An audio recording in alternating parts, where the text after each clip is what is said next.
Hello everyone, and welcome to a special recap episode of the retrospective series. First off, I just want to say thanks to all of you for watching my videos. Whether it was a couple hundred views or hundreds of thousands, it's mind-boggling that my voice has been heard by that many people. To the 2,500 of you that subscribed, thank you. You didn't have to do that, but you're part of the reason why I continue to make new videos.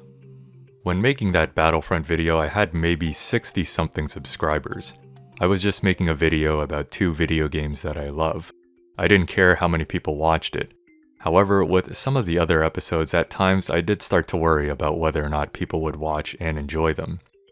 I had to stop and refocus on just making a good episode, something that I can be proud of when it's all said and done.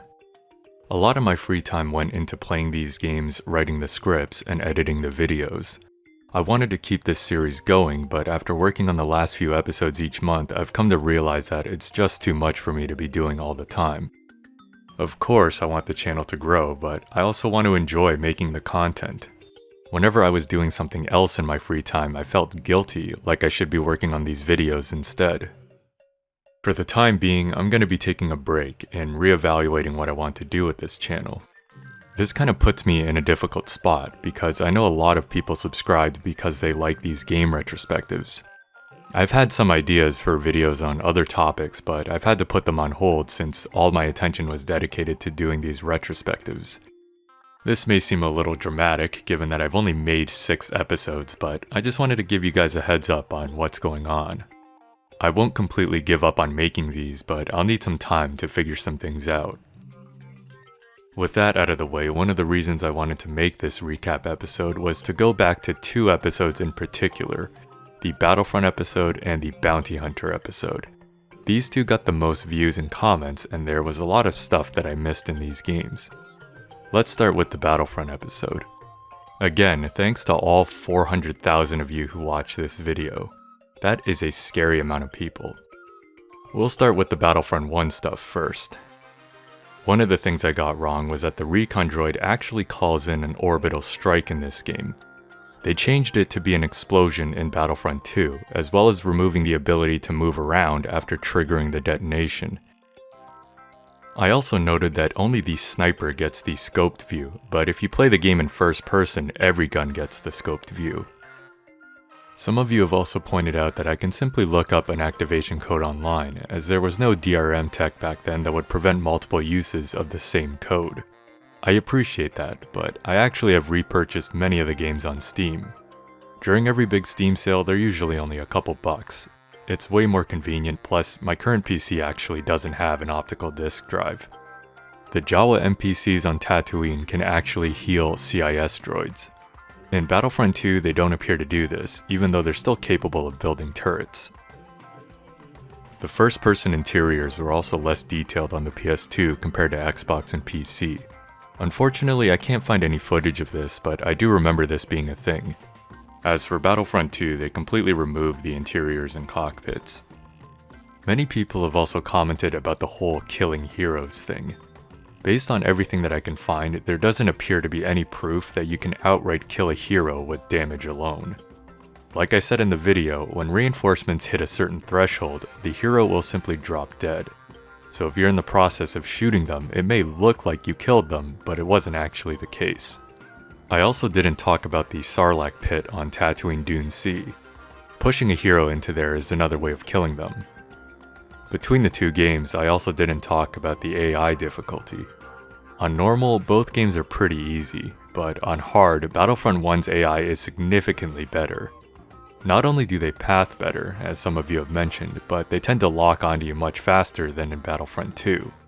Fighting against the CIS in hard mode is really challenging, as droidekas will destroy your AI teammates, especially on maps with narrow corridors like Cloud City. The squad commands also seem to be much better in Battlefront 1. Alright, now let's check out Battlefront 2. First off, I am well aware of the mods. They're great, especially the one that fixes the UI scaling. But with it being a retrospective, I had to show the normal menu because back then, that's what it was. I also pronounced Utapau as Utapau, which is wrong. And I totally missed that the Magna Guard rockets actually lock on if you use the game's targeting system. which I almost never do on PC, but I can see how it's useful for controllers. This makes it pretty overpowered. There's also the hunt mode on Hoth that lets one side play as the Wampas, which seems to be a fan favorite. There seems to be some confusion over the menu situation, with some console players reporting to have never seen this version, and instead getting something similar to the PC one. I suspect this has something to do with them using clips from the movies and maybe the license running out or something. Otherwise, I have no idea. All I know is when I played this game at my friend's house on his PS2, his version definitely had this menu. Maybe the Greatest Hits version changed it or something, but I'm not sure. There was also a lot of confusion about Jabba's palace. This was specifically in the Battlefront 1 portion of the video, but maybe it wasn't clear. Jabba's palace in Battlefront 1 is only available on the Xbox and PC. For Battlefront 2, it was included in all versions of the game. If you remember playing Jabba's in Battlefront 1 for the PS2, then I think you're getting the two mixed up. Or maybe we can just chalk it up to the Mandela effect. I got a comment or two about the Marines being better on foot for sabotaging in space battles. The Marine can dump out a lot of damage quicker, which is fair, but where the pilot has it beat is in his ability to repair, both when flying to the enemy team's hangar as well as healing the health and ammo droids. You can really cheese an infiltration by taking cover behind these droids and continually repairing them. Plus, once you have the precision pistol, that's pretty much all you need. And speaking of space, there's also the transport ships. If you land one of these in an enemy hangar, your teammates can spawn on it.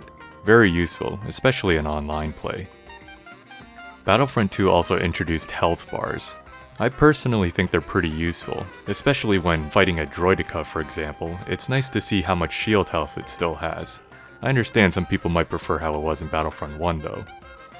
For Asajj Ventress, I said that they weren't able to reproduce her animations in the PC DLC mod, but her animations are actually there if you don't play Hero Assault. They're not perfect, but it's a nice attempt. That's about it for the Battlefront video. There are some things that I wish I explained differently, but for the most part, I think it's a good episode. Star Wars Bounty Hunter was a bit of a regretful episode for me. For starters, it's way too long, but I also tried way too hard to make an AVGN-styled video. I figured I'd make it a more critical review because this game is legitimately hard, and I had also never played it before. Plus, I've come to realize that the live commentary style isn't for me. The moments in the game are genuine. I'm never trying to die or do weird stuff on purpose. But the voiceover is all scripted, and I'm just not good enough an actor to be doing that. And in my opinion, the controls really sucked. I understand the button mapping is better on PS2, but my main issues with it were the jetpack controls and manual aim sensitivity, where I assume the controller doesn't matter. If the jetpack worked where you always ascend when you activate it, I think the platforming parts would be a lot easier. The sensitivity being too high made me not want to use manual aim, so for most of the game I didn't. Anyways, fretting over the controls and difficulty was probably the wrong approach. I even cut out a couple of the sweary moments, but it's still not very good. If I could redo it, I'd make it more like the later episodes, where I cover fundamental gameplay mechanics and then just do a brief story recap. I feel like with that formula, the episode would probably be closer to 30 minutes instead of 50. So for this one, there's quite a lot of stuff that I missed. If you jump while locked onto an enemy, you become invulnerable by doing a dodge. I don't remember ever reading about this in the game. It is stated in the manual, but why wouldn't they ever tell you this? This is important info here. In the Prison Break level, you can actually find Miko at the end of it as a bounty. Only this time, it's a kill order. In Gardulla's palace, you can actually beat the dragon with your fists and bypass the entire level. It's a bit tricky to set up, and the collision box of the dragon can kill you almost instantly. I believe it is a common speedrunning strategy though. Also, you guys were on my ass about not using the flamethrower enough. And yeah, I really have no excuses, that's just my bad. After fighting blaster enemies most of the game, it just never occurred to me to use it. In the manual, there is a hints page that suggests some weapons are better against certain enemies, so I guess that's on me. In the final fight versus Vosa, if you die, you actually get a cutscene where she decapitates Jango. That's about it for Bounty Hunter. A semi-regretful episode, but you learn from your mistakes, as they say. As for the other episodes, I don't really have much to say about them. They didn't get as many views, so I think they'll need some more time to marinate. I think one thing I could definitely do more of for future retrospectives is to read more of the reviews at the time that the game was released and see how those have aged with the game. I did that a little with The Simpsons and Republic Commando, but I also don't want to be persuaded by someone else's opinion. I'll always play the game first and give my own personal thoughts.